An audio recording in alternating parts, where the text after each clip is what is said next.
Welcome back to our NALCS Summer Championship, coming to you from Seattle and the hotbed of gaming action, PAX Prime. Now, we have got ourselves a series. Curse had the lead 2-1, but LMQ showing signs of new life after that huge comeback win to keep their dream of worlds alive. Yeah, a lot of that is off the back of No Name. His shot calling in the first couple of games was very questionable, but that game, he had a decisive assassin for himself. He took advantage of misplays and mispositioning on the enemy team, especially in that dragon fight on Void Boy, which gave them that lead and allowed them to take Baron very quickly off of that. But over on Curse's side, right, they're still just one game away from closing the series out. So the question here probably, what do they do to prevent LMQ from building on that win? I think it really heavily relies on Dom. He's mechanically playing Elise really well. I don't think he'll get Nunu again, but as long as he doesn't get kind of greedy for objectives with Elise and just stays landing those cocoons on prime targets, I think they'll win pretty handily. All right, well, I'm excited to see this Game 4. Find out whether or not we're going to Game 5. We're going to toss it right over to Freak and Kobe to take us into the game. Thank you very much, Dash. So, Kobe, we've definitely got a series on our hands. 2-1 now for Curse. Seems like LMQ have managed to not go on tilt. Good for them here.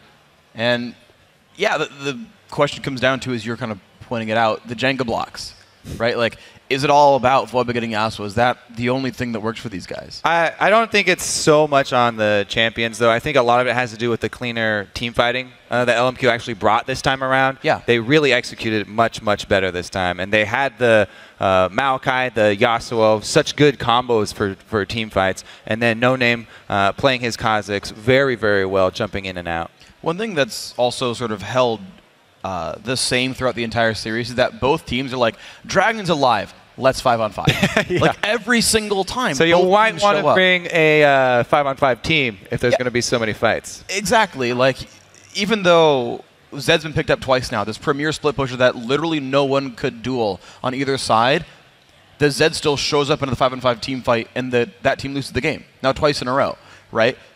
Yes, the Yasuo, the Maokai, things like this are winning team fights here, and the fact that you're just only seeing 5-on-5s should maybe make you tailor your composition. Again, like, we also see a lot of skirmishes, though. So some of the skirmishes do turn into 5-on-5 eventually because everybody moves up there. So that is a good point. But yeah, basically, fighting of all kinds all the time.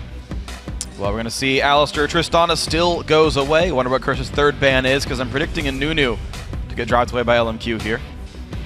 I don't think they want to repeat that performance. Rise still goes away from Ackerman. So they do ban out the Tristana once again on blue side, but leave up the Yasuo. Zed as well, still available. Oh, man. The top lane has only been focused as far as the Alistar and Nidalee, with maybe Rise also contributing to that pool. But man, does that leave up the Maokai? Was a big part of all the team fights. When he was there, they won all the team fights. There was one where he did not start with them, and they weren't able to take it. But as well, the Nunu not going to be available this time around. Dominate didn't have as much success on Elise, either in controlling vision or in controlling the objectives. But he might just go right back to that one anyway, just because of the build path. Well, Quas typed in the name, locked in the Yasuo. No surprise there, I think, for anyone on Curse. Or anyone watching this game, really. And of course, unless Ackerman steals away the Lulu. Yeah, what do they want to trade for this? Well, do they Lulu Maokai again to try to drop Quas onto something else? Yeah. If they did that, I think that's a mistake against specifically Quas, because he is the Swain master, I guess. And running Swain into Maokai, we've seen it. Well, we've seen it in Europe, yeah. But it is definitely a possibility. Sure. And it's definitely something that we want to see. I want to see. But you're right. The Mundo is what he went to last time. He bought a Sunfire Cape, hoping to burn down the tree. Did go something like 5-1-5 that game. Might see more of that. Cop, probably his fourth Corki in a row here, and Vasily will probably play Lucian. Now, I do want to point out that not only does LMQ take away a lot of setup for Yasuo here, but Maokai, he's basically the best partner for Yasuo and the best counter for Yasuo, because in teamfights, targeted snare, taking away the mobility of Yasuo is huge, and he can chain it with the knockup. Once you lock down Yasuo in a teamfight, it's pretty easy to focus him. So if they can keep him snared up and use these back-to-back knockups that they've got, then they could be able, they might enable them to turn the tables. It's interesting. These sort of picks remind me of back when Urgot was popular in Season 2. Uh-huh. And it was like, Urgot, then you have to pick Soraka with or against. You either give him mana to poke forever or the heal to keep him, like, keep your teammates alive in lane. And people said, you know what, never mind, we're going to go Leona and all in him at level 2. And they, like, just changed how the matchup was played. And so it's, when you see these, like, great pairings versus, like, great against champions, and you see someone, like, break perception go for an entirely different, like, champ style, I want to see if that shows up at all. Like a Kale, right? Like hit through the wind wall, things like that. A different type of counter. But Kha'Zix, once again for No Name, finally hopping off the Lee Sin hype train and saying, you know what, Kha'Zix just has been better for me. Vasily's been good all series, and he gets his 3rd straight Lucian. Definitely going to be confident on that pick. Second favorite after the Trist, as we said. Elise is locked in once again for Dominate. See if he can rush that Sightstone this time around. No Name did do a very good job last time. I'll be interested to see if this time, if he does evolve the claws again, because of that point you made about Zed wanting to solo, whereas Yasuo, more often than not, would like to go for the team fights. He can be a split pusher himself as well, though. True. So that option is still there for for Voyboy.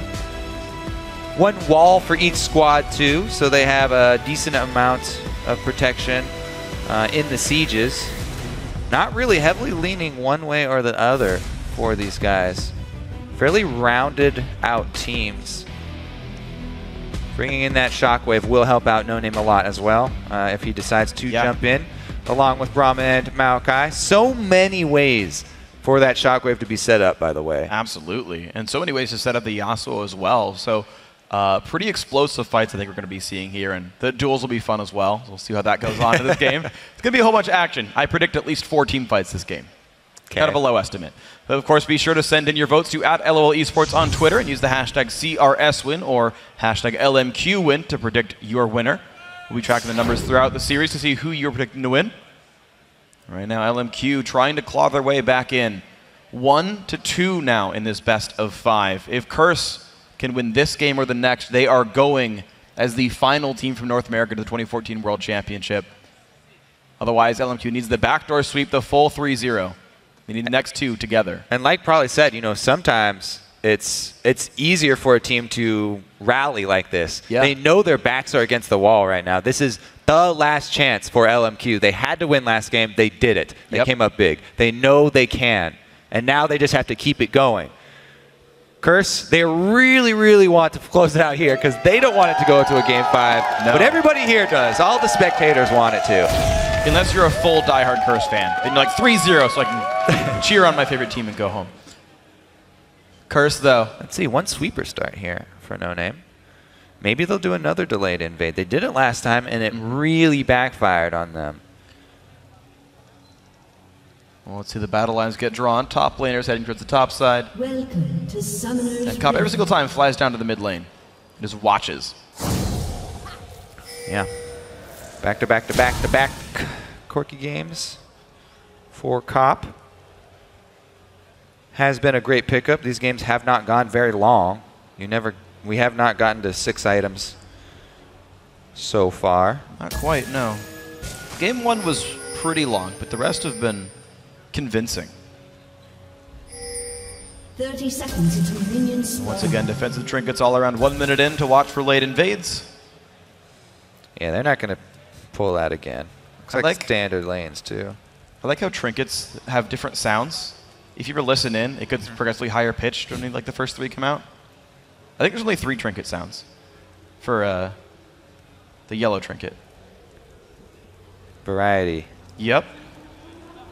How much more boring would this game be if all trinket placements sound the same? Oh The my beginning of gosh. these games, that's really all we have in It'd the be beginning of these games are the trinket placements. That and dance spam. Sometimes you get the cleaver. Come on, cleaver Vasily. games. No cleavers here though. Nope. All right, let's see. Blue starts for both. So Dominate ending his path down bottom. You know, these duos have not hesitated to make a lot of aggressive trades early. And Elise is a very potent level 3 ganker. Yeah. I always do like ganking bottom side from blue as well because there are multiple options for the blue team to make it bottom side, if especially if the lane is pushing up. a lot of the dual lanes just for the tri-bush. And so you can actually exit through the top side of that river, get into the river, and hug your wall all the way down for a really good position on an early bottom gank. We'll see, though. Dominate has been preferring to go more of a farm style for the early route. Hasn't pulled off too many level 3 ganks this time around, which is saying something since Curse in the regular season, you know, gone off solid first bloods. Playoffs, though, have been a different story. They've been giving up a lot of the first bloods, especially around mid lane. But we're not going to let it happen this time. Early recall for some extra wards, I presume, because that's all the money that's the only thing you can have money for at this point in the game. There they are. All right, so paying a lot of attention to where this Kha'Zix could be. And expecting the dissonance slow afterwards. It's a smart buy. As we said, you know, Hai was one of the first mid laners to start that out, and it's because of the aggressive playstyle that Hai had playing up front a lot. There's been so much action in these games early on around that mid lane. Voidboy wants to get the vision down first. First one to vision gets a tremendous advantage. Gets to see the subsequent wards placed by their enemies, and he has done a good job of using any of that knowledge of opponents' wards against them. Yeah. So we'll see how they play around this vision game then. Any outplays to be had here? Voidboy just clearing away minions, holding a little bit down in CS here, but he did recall once more. Got some to clean up here. Dominate did pass on the early gank bottom. Kopanik special once again. Pretty far up in this lane. Trading fairly effectively, put down in CS. Oh, Voidboy going for the trade on the Xiao. Xiao gets the knock up, walks on back. In vision, Xiao daring Voidboy to come stop him. Missed a CS. Barely did not see No Name go there. So Dominate comes in for the first gank. Can he pop a summoner with a cocoon? No, Xiao's much too far away. What? Okay, just kidding. Well, he did pop a summoner. Good accuracy, though. You get bonus points even if you don't get anything out of it. LMQ. He's trying to draw him away from this pink ward, I think, with the aggression. Voidboy knows his pink ward's going down because he saw the direction No Name was headed. It is Dominate leeching a little bit of XP, though. So if all else goes equal, Xiao will hit level 6 first. If that power spike is used, we'll see. Ooh, Dominate at the wolves, and No Name hovering around the backside here in a great position. A lot of damage, and Avoid gets the knock-up on toward No Name. Jumps in, W blocked by the wind wall, but the flash auto attack lands. Voidboy gets slowed down, but No Name can't reach much more. Trade of flashes. Dominate left the wolf pack that he was working on, too. All right, come over here. Does go back to clean it up. Voidboy, he was playing safe. He went back for early wards. Very, very short lifespan on his pink ward. Yeah. That's always a heartbreaker.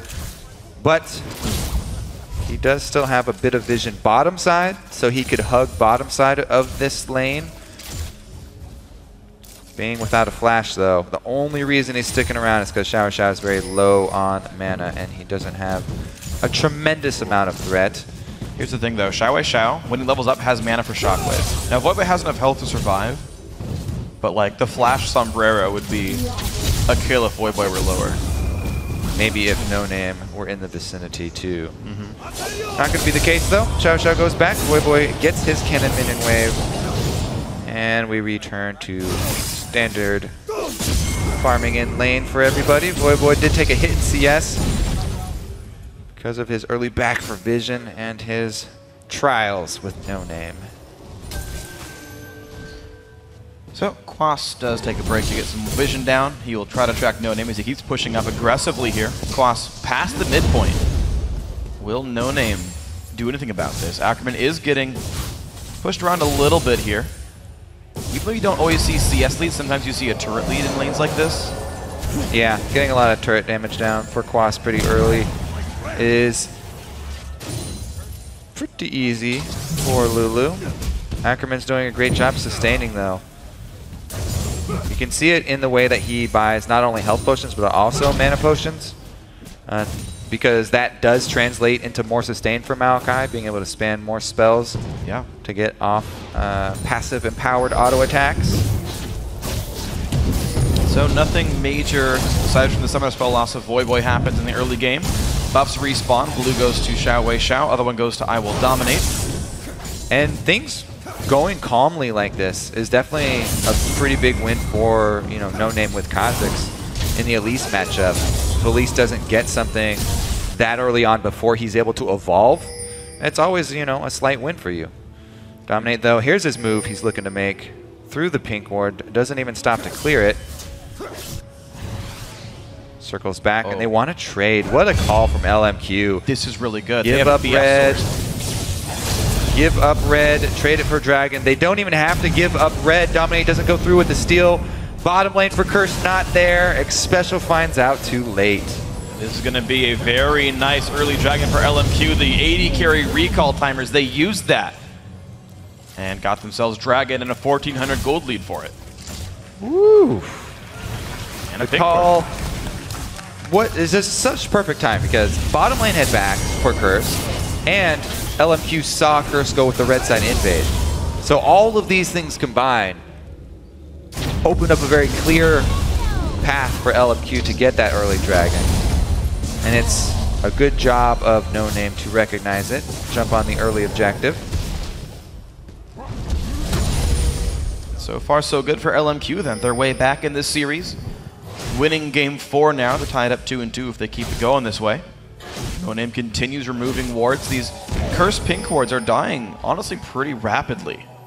He's investing a lot. He's doing a lot of roaming, No Name here, into the river. And pretty much every time he does go back in, there's more for him to take out. Whoa, look at this setup, too. Ackerman trying to take out the pink ward. Let's see. No Name will be very happy to see that his red actually is still there.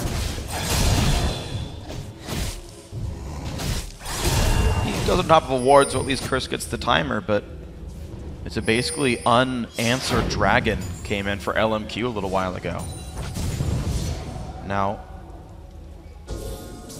Curse playing that sort of farming style on Elise, not getting much for it. Quas goes back to the top lane, but is suddenly actually behind in minions against Ackerman. So that match has been going better and better. The mid lane also going well for LMQ. This Orianna pickup doing nicely. And Vasili's winning his lane 2 against Cop. Down the line, LMQ are outperforming. They are 100% outperforming so far. The momentum's still with them from that last game. The early dragon, very easy for them, which means that for the second dragon, where they really want to fight, they'll get to use the gold lead, try and force something out of Curse. And it really puts Curse in a hard spot. Makes them try and get down the early vision, see if they actually want to contest it, because second dragon is a much better fight for Maokai as well. Lucky for LMQ, you know, top laners didn't even have to come fight for that. Quas getting a little better this trade finally. Both, actually only Quas burn teleport. Ackerman still has his in case he wants to turn something around. Dominate again at pink ward in this brush. Will make his trip up here unspotted. No Name, though, is on the same clear path here. Going to be in the vicinity for a counter gank. Fortunately, actually, for Curse, they don't decide to go for that dive. All right, 1,600 though. Gold's actually going slightly up for LMQ over time in the laning phase. See how this Twisted Advance sets up the gank. It would still be difficult to pull off and get more than a flash out of this, even if they were able to land it. But Quas does have no ulti, so that's at least a nice bright point for LMQ. Or it expires before they're able to kill it. I don't know, I really like lane ganks for Kha'Zix Maokai lane. Just because it's, you know, post level 6 for Kha'Zix and he can use the speed and invisibility from his ult. It's really all you need in one of those lanes with Maokai. They don't decide to pull it off though. Dominate again, working for the vision control. Gets one behind the red buff. And so we're watching the 11 CS lead Vasili here up against Cop. Basically 10% up here. And He's been one of the star performers of this series. Repeatedly doing very well, his Lucian especially. It's been hard for Curse to keep him down, and I do like the build. It's basically one of the crit builds, very auto-attack reliant. But because he's such a big damage source, because Ackerman is repeatedly playing tanks, I think it's the right choice, sort of. He's not so much a mid-game power spike, but a team fighter. Here he is. Maybe they will go for the lane gank. No Name coming in. They get the combo down. Can he gain range? Quas gets the ulti. No Name does not land this low thanks to a flash from Quas, but it is still a summoner spell lost. Maybe a little rushed, but they did get a summoner spell out of it. Kozik's not able to get into the side bushes. The lane was pushed up fairly far. Man, constant ward clearing here from both teams. Not many champions have gone down, but a ridiculous number of wards have been cleared. Yep. Everyone stop cheering for them. Too many. Don't restart it. One of my favorite league memes. Blue buff handoff usually is something that you can actually take advantage of if you have a Yasuo mid, since he doesn't need the handoff. But really all they get out of it is a wave shove. Xiao misses one minion. One minion only. Nicely done. Leaves the ball there. Dissonances the cannon. Infinity Edge completed for Vasily. He's made it the entire way. He's got control of the lane. See what second item he decides to go for this time around, though. Oh, look at this. So you give Orianna blue buffs, you give Voyboy red buffs. Well, it also gives him level 11 in time for a dragon. I think that is even more crucial. That is big. Let's see if they actually make it work out for them. Ackerman's heading down there. He's level 10. The crowd's excited for some action. They want this to be fought over. Half health on a dragon. LMQ staying around TP. There's a split. Rockets from the bottom side. Quas gonna hit the top lane turret for this as the team buys time, and LMQ just back off. Advantages slowly going in Curse's favor the longer LMQ wait. Since they committed to this, they have to force. Oh, the flash engage, the multi-man knock him with the shockwave hits as well. Voyboy dies before he can act at all. First blood to Ackerman. No Name gets out safe. Dominate cannot chase that kill down, and more kills start coming in for LMQ. Dominate also screwed. This should be 4 kills and some follow-up for LMQ. They did not have a chance. As soon as the flash twisted advance, that's why we say Maokai and Yasuo is a love-hate relationship. If he's on the other team, he just got locked. Whoa, 15-minute Baron spawn, Baron kill here. Holy crap. Well, Vasily's already got an Infinity Edge, so he is the damage source here for this one. No Name. Also is he evolved class first? No, he's got no, wings. he's still got wings, but it's still rank 3 Q. And this dragon not touched. The Baron gonna go down. It took him 20 seconds, but they got it. A 15-minute Baron for LMQ. Woo! LMQ switched into the see Baron, kill Baron strategy here. Worked out for them last time. Very decisive Baron calls. This time around, Ooh, good flash. Xiao stays safe. Dragon consolation prize. Let's see if Curse can jump on this. LMQ headed right back for it. And they will be able to get it. Baron buff should easily secure that for them. They also have the teleport advantage because Ackerman committed to the fight walking down there before. So definitely going to pick up that extra gold too. Huge mid-game boost here for LMQ. And they should run straight up to another turret, force some more action with this. Wow. They don't even have a turret kill yet, but they're going to get their second dragon and the Baron in this 4-kill lead. 6,000, well, 5,500 gold lead for LMQ. They've got Baron buff, they've got teleport advantage on top lane. They have a huge amount of power right now, which with to work with. Let's see where the call is. Xiao heading back to base for his purchase. Large boost in AP, and they just stay split, actually. No Name back to the jungle, and bottom lane going to try and do it all themselves to pick up the first turret. Interesting. 2 versus Voyboy should be able to do it. Yeah. Meanwhile, though, Koppenick Special are shoving up. Vasily will take down the bottom outer turret. That's LMQ equalizing the turret game. Xiao able to play defense fairly safely. He does have to respect hooks, though, with his flash down, but Curse don't make much headway. Yeah, LMQ pretty much with carte blanche right now. Ooh. Can go wherever they want. They have so many tools for forcing fights as well. Looks like it will be that mid lane they set their sights on. Ackerman not going to join just yet. All he has to do, though, is get out of range of Quas.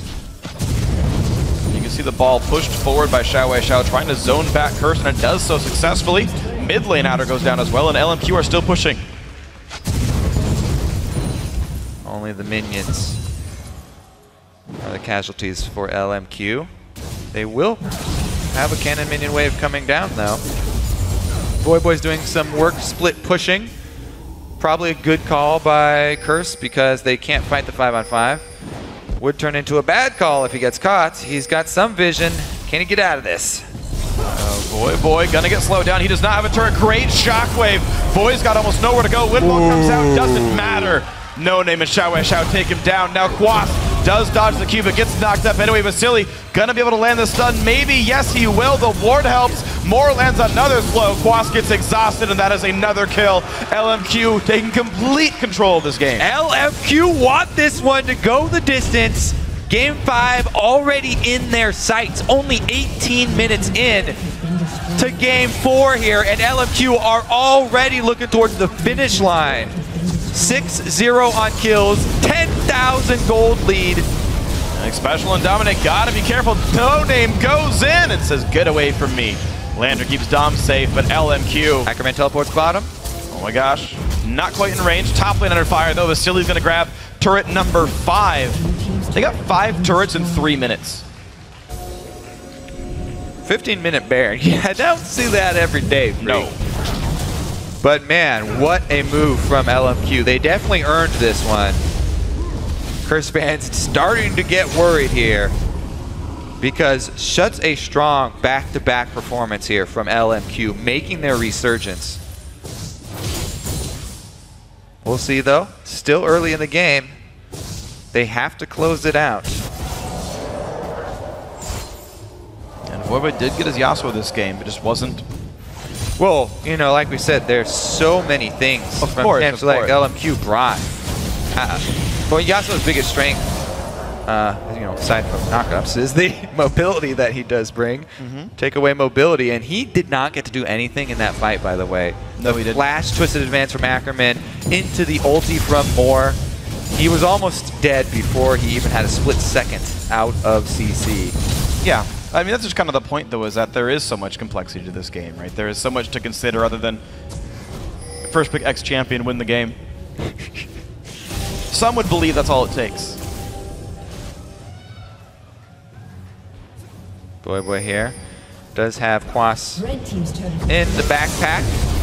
All right, Ackerman in a 1v2, but his team is joining pretty soon. Glitter Ackerman, lands miss. and he's still on the retreat. There's the knockup. There's the ulti, and Ackerman at 600 health. Here comes No Name Whimsy. The blast, the shield that keeps Ackerman alive. This is now horrible for Voyboy and Quas. Vasily comes in with double buffs. Culling doesn't do much with the flash in. No Name gets the slow. Dodges the tornado. Voyboy gonna be falling. And now can Quas get away? Looks like he's gotten the route in. Does not get slowed. Ulti. Nope. Lantern. They get a turret out of it. Cost them their leader's health, though. Voyboy goes down. 1 kill for mid-outer turret. Curse will take that. They're definitely on their back foot here. Anytime that LMQ are spent not pressuring, and anytime that they can have LMQ running around the map chasing is great for Curse, because they want to buy time. And they did get some global gold out of it. So Voyboy and Quas able to take up the time of all 5 members for a while here. But it is a very, very small prize for Curse. They've got a long way to go to come back. Team's turret has been destroyed. 1 foot in front of the other, though. They're going to put their feet right in front of the mid lane tier 2, though this will be dying rather quickly. The Dragon's up for them in 40 seconds, but for now, turrets and minions are their focus. Will they go for the dive here? Shockwave ready. Delivery system available. Hook onto more Cocoon as well. The Flay, the minions are almost dead, but not quite, so no turret shots help. LMQ are able to walk away with their lives. Yeah, a lot of health bars lost there. Big chunk taken out. Curse got him on the run, but they have to be very careful. They're playing with a very, very dangerous animal here. Uh-oh, here he comes. The fight is engaged. Shockwave picks up 1. The battle goes in 2 for 0 so far as Voyboy falls. Nikes knock it from Quas. But it's still a 2 for 0 for LMQ. That should probably be another objective for LMQ. Moore is the only one really too low to continue. Looks like they're recalling, though, in time for Baron. No, they're going to just do Baron. Double sweepers. Triple sweepers. Wasted. There are no Luckily wards for there. them, it doesn't matter. And a fourth one used on Baron, but there was no vision in the first place. This is going to be a rapidly dying Baron. No one's going to try to take this. It's instead going to be Curse taking Dragon as a response. But LMQ would complete control this game. All right, let's see if they just immediately return to that mid lane with this newfound Baron buff regeneration. Stop off and get a blue buff maybe. They need a respawn. Didn't quite time that one. Ackerman just going to hold his own in that top lane. Let's see how much gold he has. Close to 2K for everybody. So LMQ are taking the time to collect the objectives, push the waves out, recall safely, then come back in with items. Kind of the best way to cement a lead. You don't leave any openings up. Oh man, Xiao. He's got the trifecta of mid lane powerhouse items ready to roll for this next fight. That shockwave will be devastating on whoever he catches. Ackerman going to be going for split push here, though, it looks like. Maokai going to try and AoE shove that lane to bring it up to par. And they'll probably sit outside of mid. Now, the actual siege, they do have Braum Wall, you know, to protect by Vasily some time to get in there for a couple of ticks. But they have to worry. There's still this Yasuo combo. Lulu can wild growth somebody.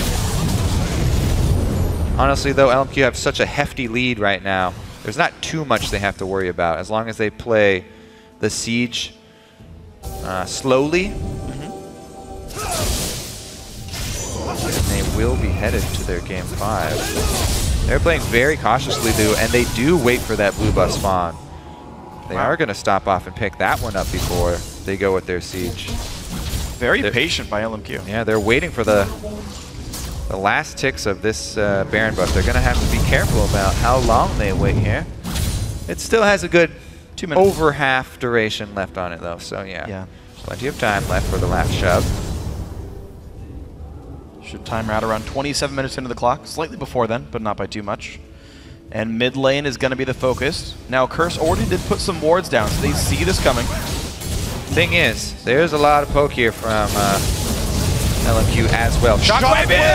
3! There's the engage, in comes No Name. Health bar so low, Quas dies, all will dominate. Forced one away as Boy also drops 2 for 0. Into the base they go, Expesh will make a third. Flays away, doesn't matter. 4 members dead for Curse. This is sure to be LMQ grabbing a lot. Woo! Xiao back on Orion. A huge shockwave to end out the game. 13-0. And they don't even get to the Nexus. Surrender comes in. 2-2, all tied up here. Yep. Next winner, next exploded Nexus. The winner goes to Worlds. And wow, could you believe it as well? Curse starting out so cleanly 2-0. LMQ stay on track. They push it back through, and they take the next 2 games down. Now, I don't even know what mindsets are like anymore. Well, they've got to be good for LMQ because coming out and losing the first two games, it feels so good to make the comeback and actually be the team that recently won the last 2. And they also defeated Voyboy's Yasuo. So even if that was a mental block, they've taken that out as well.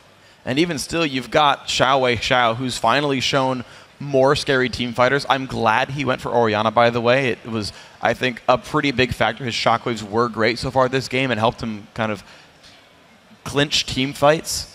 And you still have to fear his Yasuo, though. You have to fear his Orianna still. We've really yet to see teams heavily change their ban strategies. We've seen them add 1 or 2 champions to the pool, but like they're never like, you know what, never mind top lane bans.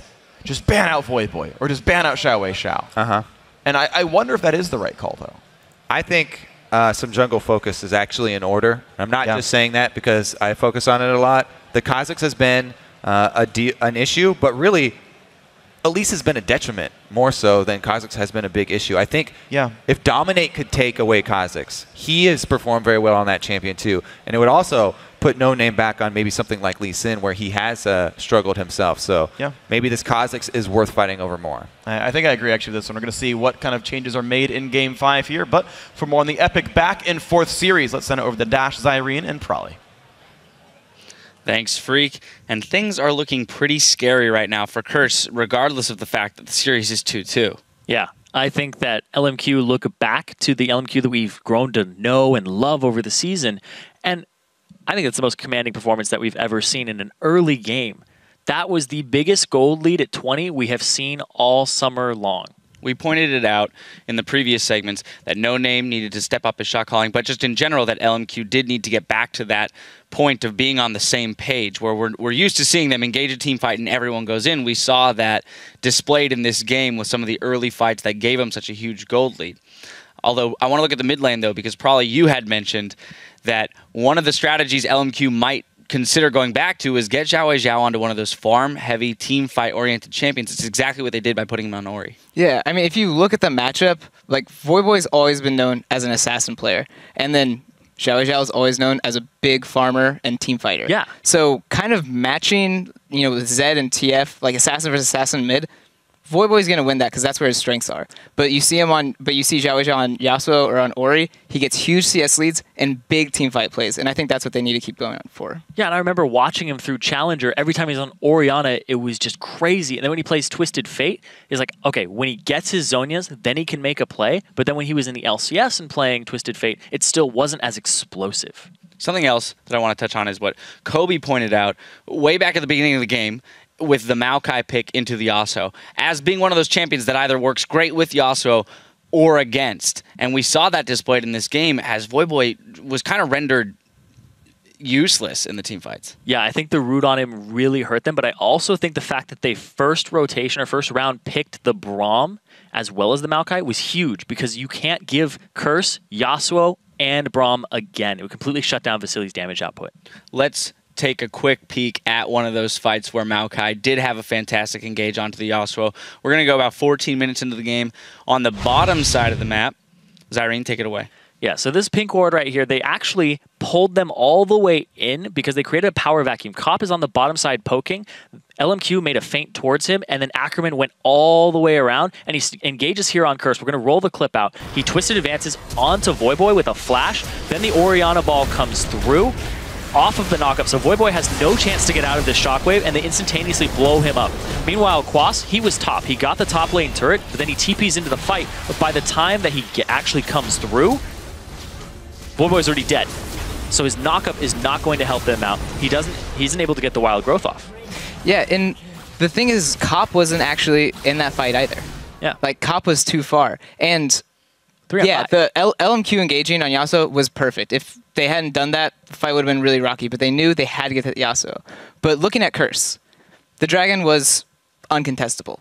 They didn't have correct vision on it, and they had a terrible team, or a scary team fight. Like, Orianna is, come on, menacing. You don't want to deal with that. They actually had positional advantage over LMQ, though, and I think they tunneled too hard on the Dragon again. If you watched, Quas was top lane 1v0, and they actually were hovering around mid. Curse was hovering around mid, so if they decided to push mid and push top simultaneously, what would LMQ do? That they weren't close enough to get to mid turret, and then they'd have to back to get to the top tier 2. So where was, Curse's decision-making? They needed to quickly decide, we shouldn't fight this, let's just go for turrets. If they went mid, though, Kopp was so far removed from the fight that I think LMQ would have barreled down the mid and tried to flank around them as a 5 versus 3. I mean, still try to force I guess you do still have the option, though, there to go for that 1-3-1 and say, fine, you want to go 5 mid. If we'll Kopp go went bottom at that point. Yeah, we'll go 1-0 in the side lanes. The one tiny little nitpicky thing to point out there is the fact that Voyboy didn't have vision on the Maokai in that that banana bush down to river as LMQ had it pink warded. So it was a pretty perfect ward placement in order to allow for Ackerman to have that flash engage. This is actually the second time Ackerman does a little sneaky hide in the bush thing. I guess it's a tree thing. He did it earlier in that game where he sits in a bush and Elise would walk by and you just twist advance onto Elise and give Yasuo a free ult. Oh, that was last game. But he knows how to do these like sneaky, I'm going to sit in a bush and you won't know I'm here kind of thing. And then, of course, we have to talk about the 15-minute Baron call. That came right off the back end of that fight. Man, when that happened, I was like, yeah, it's LMQ. This is the LMQ that we've seen pretty much all season long, where they were in the contention for that first place majority of the weeks of the summer split. They love to force things, but that was very calculated play. There was no retaliation possible. TP was used by Quas. He couldn't use it to get into that fight. Only Cop was up. He didn't do enough damage to poke, and they ended up getting 5 people in the pit with 5 people with the buff at 15, 16 minutes. Of course, there is a fair amount of good fortune that comes along with having a huge team fight right at 15 minutes. Oh, yeah. And it, just so happens that, oh, there's the Baron. We're going to take that now. Gives you a huge gold lead. But probably I want to kind of roll this into the final question here, which is that earlier in the series, LMQ had some leads. They gave them back. This time, though, they displayed a lot of control with their gold lead, and they just, they snowballed it, if you will, into an even greater one and closed this game out pretty early. Is it something that they're going to be able to repeat one more time, or is Curse going to put a stop to it? I think right now they have a huge just mental advantage over Curse. Like, yeah, they stopped their momentum before that last game, and now they basically crushed them this game. That 15-minute Baron is just weighs hard on your soul. So if Curse is able to kind of like shake it and kind of reset and be like, this is the game we need to be at Worlds. This is the game to break our destiny. If they can get to that point and get super hyped up, I think Curse can take it. But right now, LMQ definitely has the advantage going into this game. Well, this series is making out to be a fantastic one. LMQ are on a roll, and the series is tied up. And the pressure couldn't be higher as we prepare for Game 5 between LMQ and Curse. So stay tuned. You're not going to want to miss how this one ends.